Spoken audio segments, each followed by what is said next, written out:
When I first heard this movie, I only saw a poster with a pig on it. That was my introduction for the film, and then I learned that the guy who made Amalie, in which you have seen the DVD before. So I thought, hey, why not give it a try? And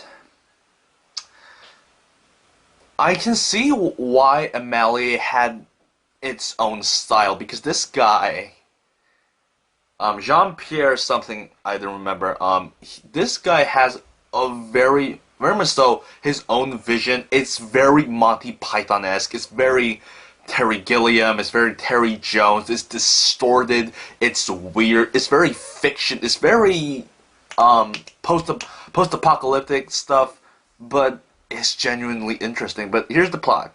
In a post-apocalyptic world, there's this group of people in this little building, and once in a while they let a resident stay there, and after a few days they eat the resident.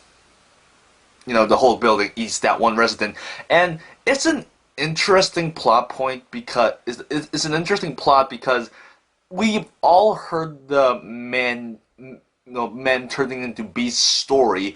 It never really had the, it never had an interesting idea for it. It's always it's in the post-apocalyptic world. Men are just eating men. They became cannibals. It's just that. There's never this build-up. In this film, in the beginning, we see one of the residents getting eaten. And then we see another resident, just a clueless resident just coming in and living there. And to a certain extent, it's genuinely more suspenseful when you know that this guy is gonna get eaten at a certain point in the film. And I think that actually makes the very cliched idea much more interesting than before. Like I said, the style is so interesting. Everything is there tilted, it's distorted, there's these weird close-ups, it's got focuses on weird places, there's a focus on the middle portion of the shot, there's just the placing and the shadows are just so interesting visually. And like I said, it's very Python-esque. A lot of the settings are Python-esque in the building, and every scene just looks like a distorted painting, really. It feels like a painting no, not Pollock. Pollock's totally different. It feels like one of those weird stuff that Picasso drew that, it's something, and maybe it's a person, but you're not really quite sure what it really is. The film has that tendency. You see what everything is, but the whole scene just feels like something out of this world, even though it is, in fact, in this world. The lighting is so good. It can be sensual when there's this actress. I don't know her name is. She's supposed to be the femme fatale of the film, and every moment in her apartment, the lighting is warm, it's yellow, it's kind of light, and it kind of gives this sensual mood.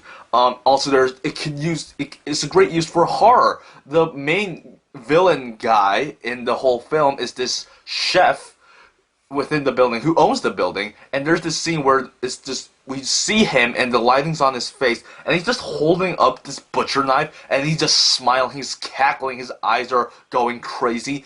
And you know how when you were a kid you try to scare people by putting the flashlight right under your face? And in actual films, they don't really use a lot of that. In this scene, they use it perfectly. It's not this cheap flashlight shot. The whole face just becomes like that face of Frankenstein on the original poster. It becomes horrifying.